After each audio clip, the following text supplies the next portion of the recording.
चलिए मंगलाचरण प्रारंभ करिए। नमो अरिहन्ताणं नमो सिद्धाणं नमो आयर्याणं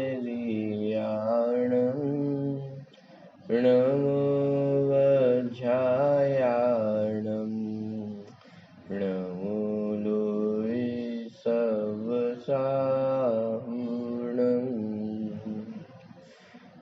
मङ्गलं भगवान् वीरो मङ्गलं गौतमो गणी मङ्गलं कुन्दकुन्दाद्यो जैनधर्मोऽस्तु मङ्गलम्। सर्वमङ्गलमाङ्गल्यं सर्वकल्याणकारिकम् प्रधानं सर्वधर्माणां जैनं जयतु शासनम्। यस्य स्वयं स्वभावाप्तिरभावे कृष्णे कर्मणा तस्मै संज्ञानरूपाय नमोस्तु परमात्मने।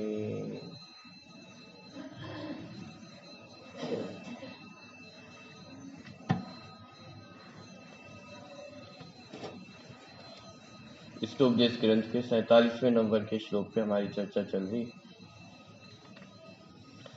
आत्मस्वरूप में स्थिर होने वाले योगी को क्या फल की प्राप्ति होती, उसकी चर्चा 47वें नंबर के श्लोक में आई।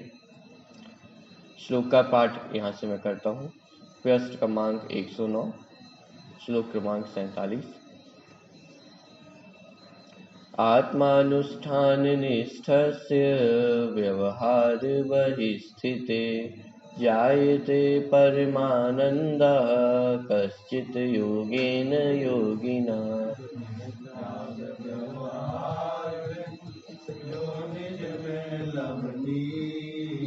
योगी को ज्ञान से परमानंद मिली। आत्मानुष्ठान निष्ठा से कि जो आत्मा के स्वरूप में निष्ठ अर्थात लीन है और व्यवहार वही स्थित है और समस्त प्रकार के व्यवहार से रहित हो गए, दूर हो गए, तो ऐसे जीवों को जायते परमानंद कि परम आनंद की प्राप्ति होती है। कश्चित अर्थात कोई ऐसे अपूर्व आनंद की प्राप्ति होती है जिसे वचनों के माध्यम से नहीं कहा जा सकता है। कि योगेन अर्थात योग के माध्यम से, ध्यान के माध्यम से, योगिना कि योगियों को, माने योगियों को आत्मस्वरूप में लीन होने से व्यवहार से बाहर हो गए हैं और परम आनंद की प्राप्ति होती है।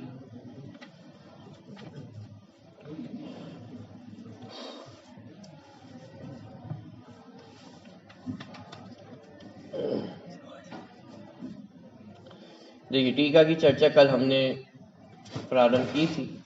एक बार पुनः पढ़ते हुए फिर अपन आगे बढ़ते हैं। पृष्ठ क्रमांक 110।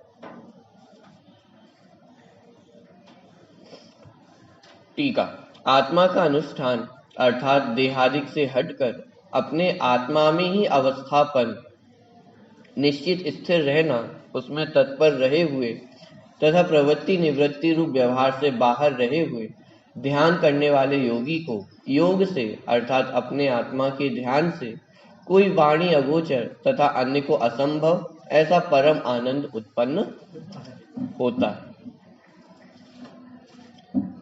इतनी चर्चा कल हमारी पूरी हो गई थी। आज से आगे की चर्चा अपन प्रारंभ करते हैं। भावार्थ।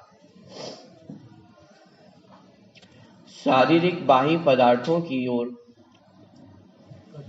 की ओर का झुकाव हटाकर तथा प्रवृत्ति निवृत्ति रूप व्यवहार से दूर रहकर जब योगी स्वस्वरूप में लीन होता है तब आत्म ध्यान से उसको कोई अनिर्वचनीय परम आनंद आता है। कहने का तात्पर्य क्या है कि जैसे ही जीव आत्म स्वरूप में स्थिर होता है, माने मुख्य रूप से तो जो मुनिराज है और जो आत्म स्वरूप में स्थित है, कि उन मुनिराजों की चर्चा यहाँ पे हो रही कि जो मुनिराज, जो योगी आत्म स्वरूप में स्थित होते हैं तो उनके समस्त व्यवहार के विकल्प टूट जाते हैं। माने बाहर में समस्त जो व्यवहार की क्रियाएं हैं अब वो सबका अभाव हो गया। माने आत्म स्वरूप में स्थिर है तो कितने मूल गुणों का पालन है। जिन्हें भगवान के दर्शन करना आवश्यक है या नहीं,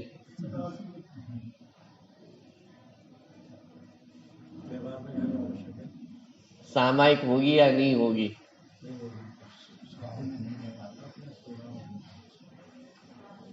कि अरे ये तो बहुत दूर की बात है कि मैं जीव हूं, मैं आत्मा हूं, ये विकल्प को भी तोड़ करके वो आत्मा का आनंद प्राप्त होता है।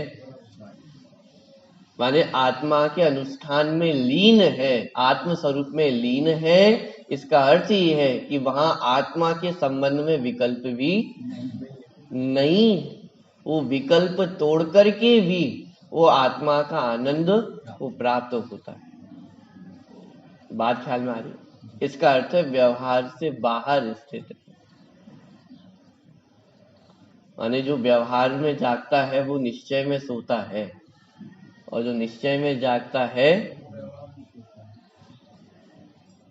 व्यवहार से बाहर, माने किसी भी प्रकार का विकल्प वो वहां पे शेष नहीं, पूर्ण निर्विकल्प अवस्था वो वहां पे उसकी चर्चा यहाँ पे चल रही है।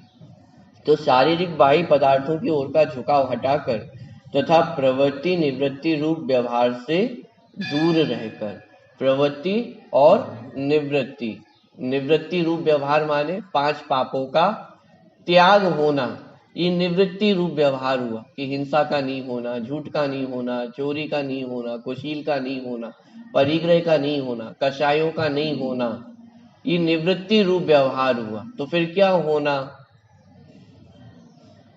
कि अब जो अस्थि रूप है कि वो अस्थि रूप व्यवहार हो। भाषा कैसी होती है? हित मित प्रिय होती है। 5 समितियां, ये अस्थि रूप व्यवहार माने प्रवृत्ति रूप व्यवहार होना। एक स्टेप और आगे बढ़े तो वस्तु व्यवस्था का विकल्प पूर्वक निर्णय होना कि अब वो विकल्पों का भी वहां पे अभाव हो गया। क्योंकि जब तक विकल्प रहेंगे तब तक वो आत्मा की अनुभूति, वो आत्मा का आनंद संभव नहीं।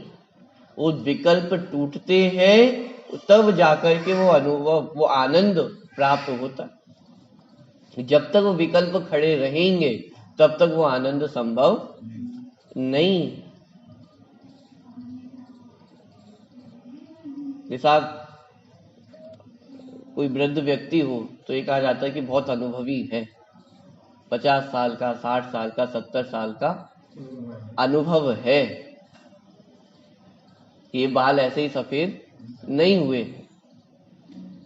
तो फिर आपसे पूछा जाए कि कौन से वर्ष में कौन सा अनुभव आपको प्राप्त हुआ। अच्छा ये अनुभव है, ये कैसे हुआ, ये अनुभव कैसे हुआ। ये विकल्प कर करके वो अनुभव का आनंद लिया जा सकता है कि नहीं मैं बहुत अनुभवी हूं, कि नहीं जब मैं छोटा था तब ऐसा अनुभव मिला था, जब बड़ा हुआ तब ऐसा अनुभव मिला। ऐसे विकल्प पूर्वक वो अनुभव का आनंद होता है कि अरे जहां अनुभव है और अनुभव का आनंद है तो वहां विकल्प नहीं है कि कहां किस समय कौन सी घटना से क्या अनुभव प्राप्त हुआ।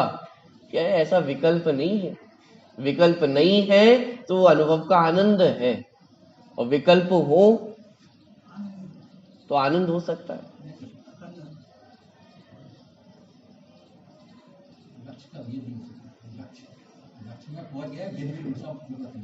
पंखे में कितनी पंखुड़ियां होती हैं?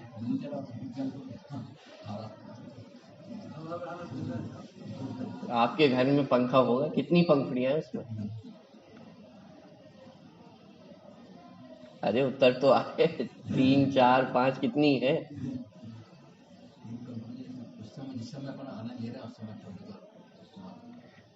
यदि वो 3 पंखुड़ियां दिखेंगी तो वो पंखा नहीं चल सकता, और पंखा चलेगा तो 3 पंखुड़ियां आपको नहीं दिखेंगी। क्या चाहते हो? यदि हवा का आनंद लेना चाहते हो तो 3 पंखुड़ियों का विकल्प छोड़ना ही पड़ेगा। बिना उसको छोड़े वो हवा का आनंद नहीं आ सकता है। माने जब तक वो विकल्प खड़े रहेंगे, अन्य परद्रव्य के विकल्पों की तो बात ही नहीं हो रही, लेकिन जब तक आत्म संबंधी विकल्प भी खड़े रहेंगे तब तक वो आत्मा का अनुभव, वो आत्मा का आनंद प्राप्त नहीं हो सकता है। कि जब तक वो अनंत गुण आपको दिखाई दे रहे हैं, ये ज्ञान गुण है, दर्शन गुण है, चारित्र गुण है, सुख गुण है, वीर गुण, तब तक वो उन गुणों का आनंद वो प्राप्त नहीं हो सकता। इसलिए आत्मा को एक कहा कि आत्मा अनंत नहीं है। अनंत गुण होते हुए भी आत्मा एक अखंड है। उस एक अखंड तत्व का निर्णय हो, अनुभव हो तो आनंद की प्राप्ति होती। और अनंत गुणों का विकल्प हो तो आनंद की प्राप्ति नहीं होती है। आत्मा असंख्यात प्रदेशी है, लेकिन असंख्यात प्रदेशी होते हुए भी वो अखंड है, अप्रदेशी है। इस तरह से अनुभव हो तो वो आनंद होता है। असंख्यात प्रदेश दिखते रहेंगे, अनंत गुण दिखते रहेंगे, अनंत पर्याय दिखती रहेंगी, तो आनंद की प्राप्ति संभव नहीं। देखिए, शारीरिक बाह्य पदार्थों की ओर का झुकाव हटाकर तथा प्रवृत्ति निवृत्ति रूप व्यवहार से दूर रहकर जब योगी स्वस्वरूप में लीन होता है, तब आत्म ध्यान से उसको कोई अनिर्वचनीय परम आनंद आता है। साहब, ये योगियों की बात क्यों चल रही है? बात तो हमारी चलनी चाहिए ना, कि अरे ये आनंद किसको प्राप्त होता है। ये चर्चा हमारे लिए ही है कि आप सुखी होना चाहते हो या नहीं होना चाहते हो। तो सुखी होने का उपाय ये है कि यहाँ पे तो बता रहे कि किसने वो परम आनंद को प्राप्त किया है, कि उन्होंने परम आनंद को प्राप्त किया है, और आप आनंद चाहते हो तो आप भी उस परम आनंद को प्राप्त कर सकते हो। तो जो आत्म स्वरूप में स्थिर होते हैं उनको परम आनंद की अनिर्वचनीय, अर्थात जिसको कहा नहीं जा सकता है, वचनों में उसको क्या निरूपित करें, कैसा सुख होता होगा कि वो 5 पांडव वो लोहे के वस्त्र में एकदम जलती हुई लोहे के वस्त्र में है, और उस समय भी अतीन्द्रिय आनंद को, परम आनंद को भोग रहे हैं। और वो किन शब्दों में हम आपको बताएं, वो कैसा परम आनंद होगा, तो वचनों में कहना संभव नहीं है। कि अनिर्वचनीय परम आनंद आता है, और वो आनंद आपको चाहिए हो तो ये कार्य करें, तो आपको भी वो आनंद प्राप्त हो सकता है। श्री देवसेन आचार्य ने तत्वसार श्लोक 58 में कहा है कि राग द्वेष रूप उभय भाव विनष्ट होने पर तथा योग शक्ति द्वारा अपने विशुद्ध स्वरूप की प्राप्ति होने पर योगी को योग शक्ति के द्वारा परम आनंद की प्राप्ति होती है। वास्तव में राग द्वेष का अभाव ही परम आनंद की प्राप्ति का मूल कारण है। कि आनंद कैसे प्राप्त होता है, कि उसकी थोड़ी सी और व्याख्या यहाँ पे की कि जब तक ये राग द्वेष के परिणाम खड़े हुए हैं कि तब तक दुख, और जब ये राग द्वेष के परिणाम नष्ट हो जाएंगे तो परम आनंद की प्राप्ति होती है। ये जो परम आनंद की परिभाषा है, ये नास्तिक रूप से वर्णन किया कि राग द्वेष का अभाव हो। अब इसी को अस्थि रूप से पूज्यपाद स्वामी ने किस प्रकार कहा कि जो आत्म स्वरूप में लीन है कि उन्हें परम आनंद की प्राप्ति होती है। ये दो अलग अलग कार्य नहीं है।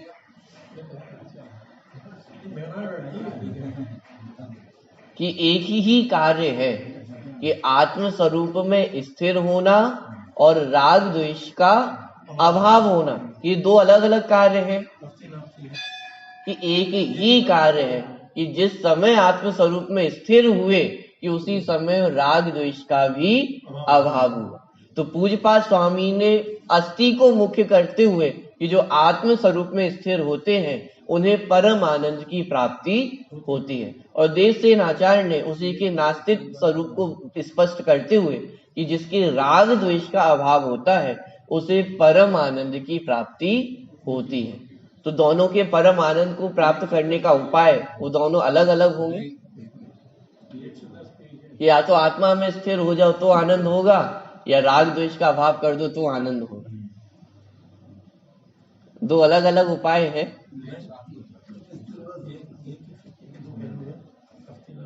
तत्वार सूत्र, पहला सूत्र क्या है?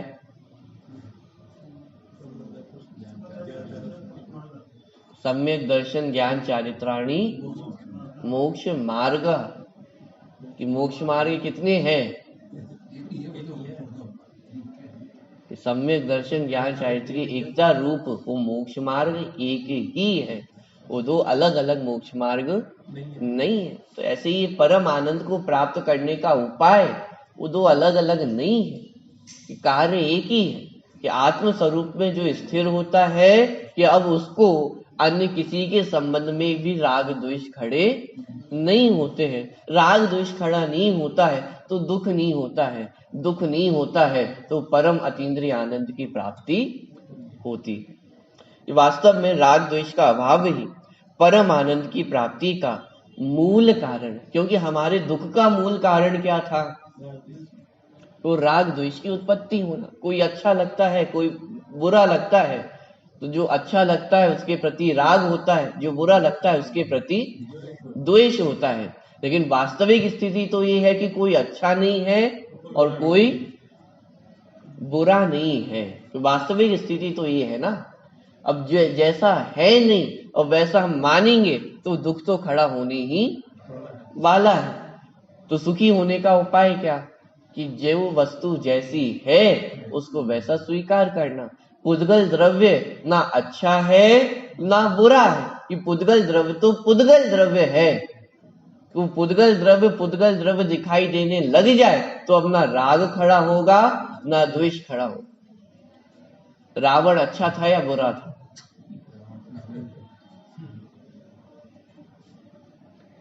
कि रावण की पर्याय में देखोगे तो बुरा दिखाई देगा, और अगले भव में वो तीर्थंकर की पर्याय में देखोगे तो पूज्य पने का भाव आएगा। लेकिन यदि उसको जीव देखोगे कि अरे जीव द्रव्य है तो समता आएगी, वो वीतरागता। पॉइंट पकड़ में आ रहा है।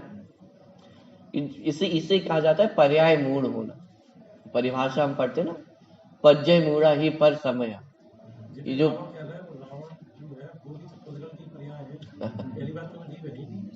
कि पर्याय में मूढ़ होना कि उसका नाम पर समय है, ये मिथ्यात्व है।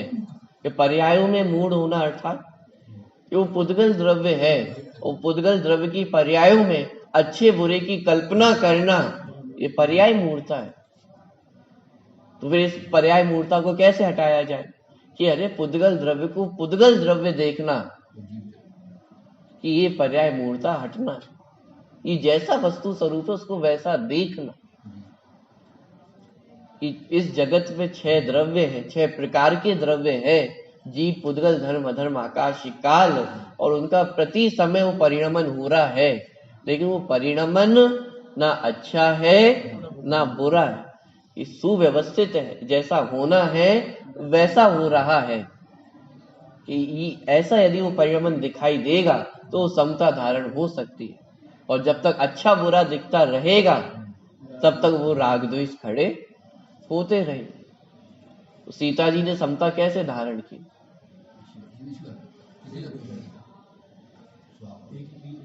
साहब रावण बुरा था, रामचंद्र जी ने भी कितना अन्याय किया। गर्भ से युक्त थी और ऐसी महिला को कोई जंगल में छोड़ता, और वो भी धोखे से। कोई व्यवस्था कर देते तो भी मान लेते। तो कौन कौन बुरा था?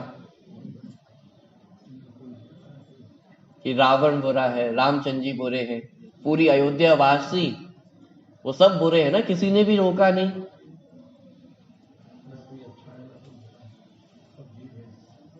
तो वो सुखी हो पाते, तो उनके सुखी होने का आधार क्या था?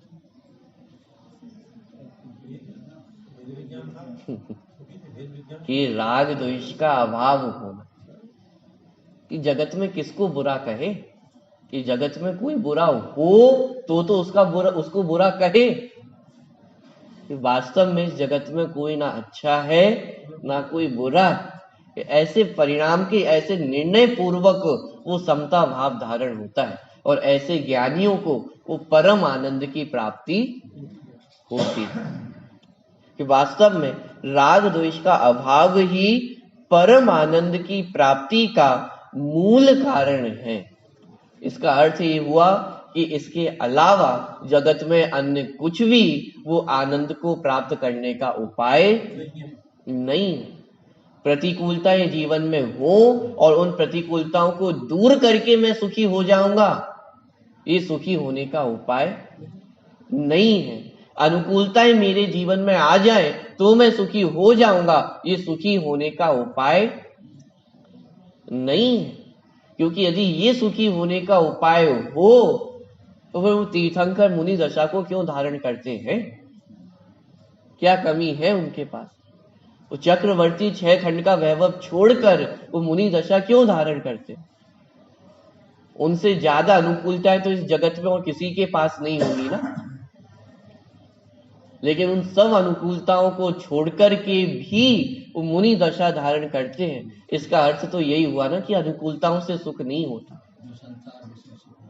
अनुकूलताओं से सुख नहीं होता और प्रतिकूलताओं से दुख नहीं होता। तो सुखी होने का उपाय तो यही है कि उनके प्रति होने वाला जो राग द्वेष है उसका अभाव हो। और राग द्वेष का अभाव कैसे होगा? कि आत्मानुष्ठान निष्ठा से, कि जो आत्म स्वरूप में लीन है, जिन्हें पर का विकल्प नहीं है, कि पर का विकल्प तो है ही नहीं, कि जिन्हें स्व का विकल्प भी नहीं है, कि उनको परम आनंद की प्राप्ति होती है। कि रसगुल्ले का आनंद लेना हो तो कैसे आनंद हो? सब घर का बना हुआ है कि बाजार का बना हुआ है? कितनी शक्कर डली हुई है, कितना क्या डला हुआ है? ऐसे विकल्प कर करके आनंद आ सकता है? कि अरे रसगुल्ले का आनंद लेना हो तो सब प्रकार के विकल्प तोड़ करके फिर उसको मुंह में डालो तो उसका आनंद आ सकता है। जब तक विकल्प खड़े रहेंगे तब तक उसका आनंद नहीं आ सकता है। ऐसे ही आत्म स्वरूप का यदि आनंद लेना हो, वो परम आनंद की प्राप्ति करनी हो, तो उसका उपाय ये आत्म स्वरूप में स्थित होना। और कैसे स्थित होना? कि समस्त व्यवहार के विकल्पों को तोड़ करके, और तोड़ना नहीं है, जो आत्म स्वरूप में स्थित होते हैं तो समस्त व्यवहार के विकल्प छूट जाते हैं। और जिनको ऐसी दशा प्रकट होती है तो उनको परम आनंद की प्राप्ति होती है। और वो आनंद ऐसा आनंद है जिसको वचनों में नहीं कहा जा सकता है। कि वो रसगुल्ला कैसा है? कि मीठा है। नहीं बताइए तो, मीठा तो है लेकिन कैसा मीठा है? कि बहुत मीठा है। अरे बहुत मीठा तो है लेकिन कैसा मीठा है? शक्कर जैसा है कि गुड़ जैसा है? कि एक काम करो, ये रसगुल्ला है और इसको उठाकर अपने मुंह में रख। अब जैसा मीठा समझ में आ रहा है ये वैसा मीठा है। अनिर्वचनीय आनंद, उस अतीन्द्रिय आनंद को कैसे कहें? क्यों पहले आपने कभी भोगा नहीं है ना। इस संसार में आज तक वो इंद्रिय जनित सुख के पीछे ही हम भागते रहे हैं और वो तो वास्तव में दुख ही था। तो अब हम कैसे बताएं कि वो आनंद कैसा है? कि वो तो प्राप्त होने पर ही, प्रकट होने पर ही आपको पता चल सकता है। इसलिए यहाँ पे लिखा कि वो अनिर्वचनीय है, कि वो सुख अनिर्वचनीय है, अर्थात वचनों में नहीं कहा जा सकता है। और ऐसा सुख योग के माध्यम से अर्थात ध्यान के माध्यम से उन योगियों को अर्थात उन मुनिराजों को प्रकट होता है। और यदि हम भी वो उपाय करें तो हमें भी वो आनंद प्रकट हो सकता है। ठीक है, तो इस प्रकार ये 47वें नंबर का जो श्लोक है उसकी चर्चा यहाँ पे पूरी हुई है। अब 48वें नंबर का श्लोक यहाँ पे आ रहा है। शिष्य का बहुत सुंदर प्रश्न है कि उस पढ़ लिया ना, अभी पूरी उसी की तो व्याख्या चली। हाँ चलिए, अब उस आनंद का क्या कार्य है, माने शिष्य का प्रश्न खड़ा हो रहा है कि चलिए हमने माना कि पर द्रव्य का लक्ष्य नहीं करना है, स्वद्रव्य का लक्ष्य करना है। स्वद्रव्य का लक्ष्य करेंगे तो परम आनंद की प्राप्ति होगी। लेकिन ये तो बताओ कि वो परम आनंद को प्राप्त करने से फायदा क्या है? कि बिना फायदे नुकसान के तो हमारी गाड़ी आगे बढ़ नहीं सकती है। तो आप तो ये बताओ कि वो परम आनंद को प्राप्त करने से फायदा क्या हो, ऐसा क्या हो जाएगा मुझ में कि मैं उस परम आनंद के पीछे भागूं। अभी तो मैं जैसा हूं वैसा ठीक हूं। तो परम आनंद का क्या कार्य है, अब वो यहाँ पे 48वें नंबर के श्लोक में बता रहे हैं। देखिए प्रश्न क्रमांक 111 श्लोक क्रमांक 48। आनंदो निर्दहत्योत्तम कर्मेन्द्रनम नारतम नाचासौ खिद्यते योगी बहिर्दुखेष्व चेतना। दुख में रहे दुख संवेदनहीन करते परमानंद से कर्म कठिन। कि आनंदो निर्दहति युद्धम, कि वह आनंद प्रचुर कर्म ईंधन को निरंतर जला देता है। कि वो आनंद से क्या फायदा है कि जो उस अतीन्द्रिय आनंद का अनुभव करते हैं कि उस आनंद के माध्यम से वह जीव प्रचुर कर्म ईंधन को जला देता है। जला देता है अर्थात वो कर्मों की निर्जरा होती है। माने वो परम आनंद के माध्यम से जिन्होंने उस अतीन्द्रिय आनंद को अनुभव किया है कि उस आनंद के माध्यम से जीव कर्मों की निर्जरा करता है। वह आनंद प्रचुर कर्म ईंधन को निरंतर जला देता है। और वह योगी कि कैसा योगी है कि आनंद मग्न योगी, माने जो आत्म स्वरूप में स्थित है और आत्मा का आनंद ले रहे हैं, ऐसे आनंद मग्न योगी बाहर के दुखों में अचेतन रहने से, बाहर के दुखों से अनजान होने से खेद नहीं पाता है। वो योगी कैसा होता है कि बाहर के दुखों में अचेतन होता है। कि आत्मा भी अचेतन हो सकती है क्या? यहाँ तो मूल श्लोक में कह रहे हैं कि वो अचेतन हो जाते हैं, कि जो आनंद में मग्न है वो अचेतन हो जाते हैं। कि हाँ अचेतन हो जाते हैं, कि बाहर के दुखों से अचेतन हो जाते हैं, अनभिज्ञ हो जाते हैं। बाहर इस शरीर में क्या परिवर्तन हो रहा है कि उससे उनका कोई लेना देना नहीं। वो सियालनी 3 दिन तक सुकुमार मुनिराज का भक्षण करती रही। वो मुनिराज, सुकुमार मुनिराज, वो उस अवस्था में भी कैसे है कि बाहर के दुखों में अचेतन है। सर पे सिगड़ी जलती रही, वो बाहर के दुखों से अचेतन है। वो गरम लोहे के वस्त्र पहना दिए गए, इन बाहर के दुखों में अचेतन है। इसका अर्थ है बाहर के दुखों में अचेतन हो, कि बाहर इस शरीर में क्या हो रहा है उसमें अनभिज्ञ होते हैं। उसका कोई विकल्प उन्हें खड़ा नहीं होता है। कि क्यों नहीं होता है? क्योंकि अपने आनंद में मग्न है। कि जो अपने आनंद में मग्न होता है उसे बाहर के विकल्प वो उत्पन्न नहीं होते हैं। कि वह आनंद प्रचुर कर्म ईंधन को निरंतर जला देता है। कि उस आनंद के माध्यम से उन कर्म ईंधन का निरंतर वो निर्जरा होती चली जाती है और वह योगी बाहर के दुखों में अचेतन रहने से खेद नहीं पाता है, खेद खिन्न वह नहीं होता है। देखिए टीका, और वह आनंद प्रचुर कर्म संतति को जला देता है, जैसे अग्नि ईंधन को जलाती है वैसे। और वह आनंद मग्न योगी बाहर के दुखों में अर्थात परिचय उपसर्ग संबंधी क्लेशों में अचेतन अर्थात संवेदन रहित हो जाता है कि वह आनंद प्रचुर कर्म संतति को जला देता है, कि अनादि काल से जो कर्मों का बंधन चला आ रहा है, उस अनादि काल के कर्म बंधन को वो योगी आनंद के माध्यम से उनको जला देता है। जैसे अग्नि ईंधन को जला देती है, वैसे ही यह आनंद वो कर्मों को जला देता है, कि वह आनंद प्रचुर कर्म संतति को जला देता है, जैसे अग्नि ईंधन को जलाती है वैसे। और वह आनंद मग्न योगी बाहर के दुखों में अर्थात परिचय उपसर्ग संबंधी क्लेशों में अचेतन अर्थात संवेदन रहित हो जाता है। कैसे हो जाता है? कि स्वयं का आनंद है, इसलिए बाहर के दुखों से अचेतन हो जाता है। मान लीजिए आप एक दिन आपको भोजन प्राप्त नहीं मिले, अगले दिन भी आपको भोजन की प्राप्ति नहीं, 2 दिन के आप एकदम भूखे हैं, ठीक है।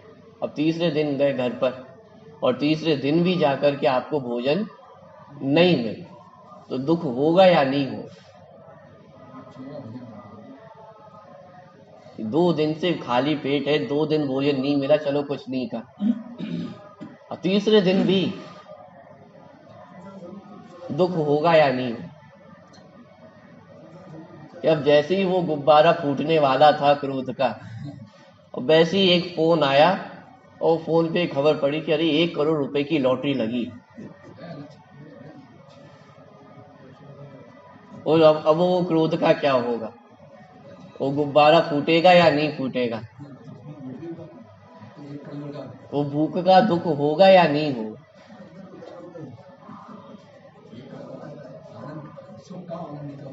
कि इसका अर्थ है कि वो अचेतन होगा, कि शरीर के दुखों में कि अचेतन हो जाते हैं। कि कैसे अचेतन हो जाते हैं?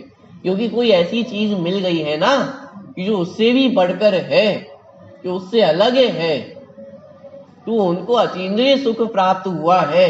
कि जिन्हें अतीन्द्रिय सुख प्राप्त हुआ हो तो उन्हें इंद्रिय जनित सुख दुख के पीछे क्या आसक्ति रहेगी?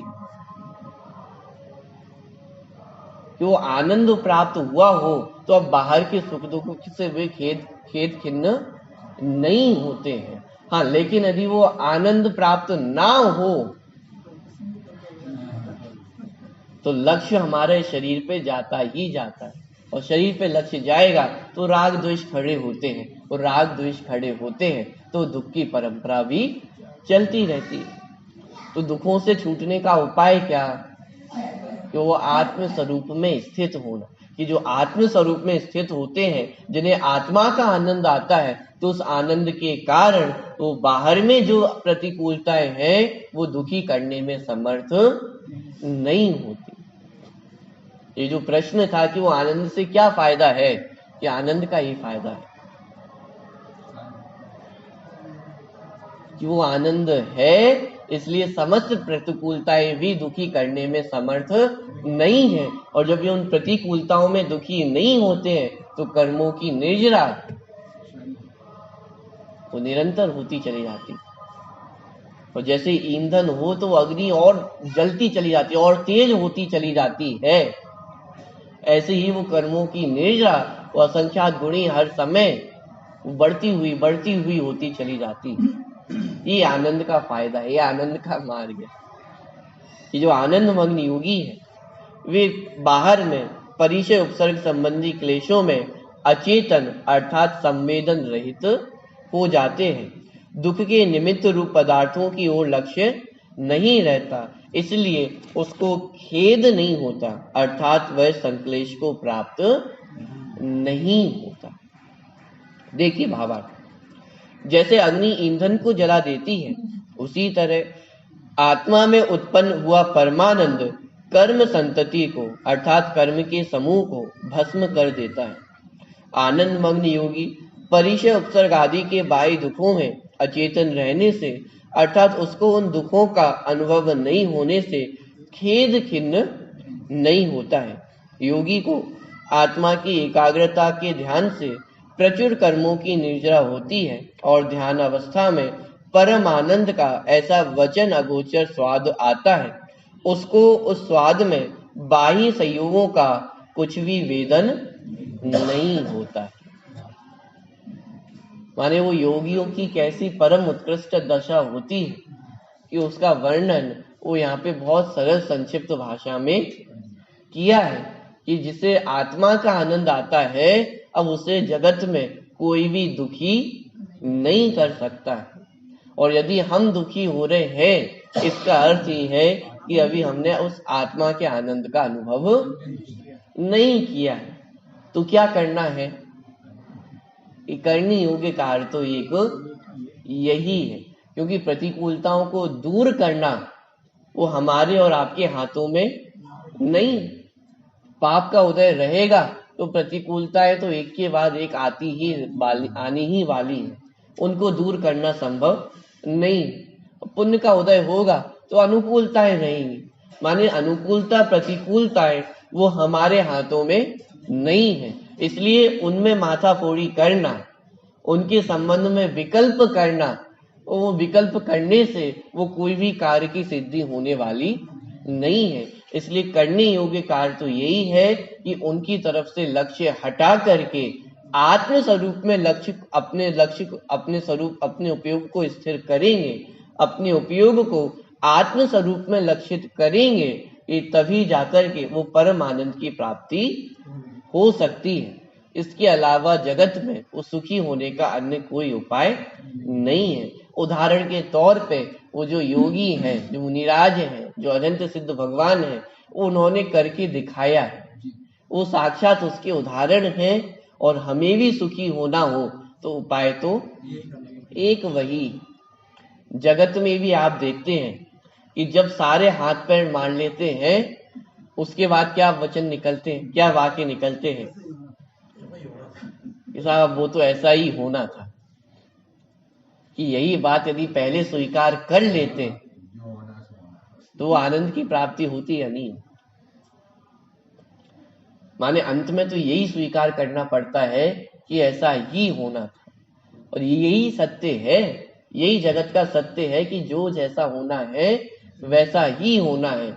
बस उस दशा में, उतने से काल में हमने अपना कर्तृत्व स्थापित कर लिया कि नहीं, मैं कुछ कर सकता हूं, मैं इसमें कुछ हेरफार कर दूंगा।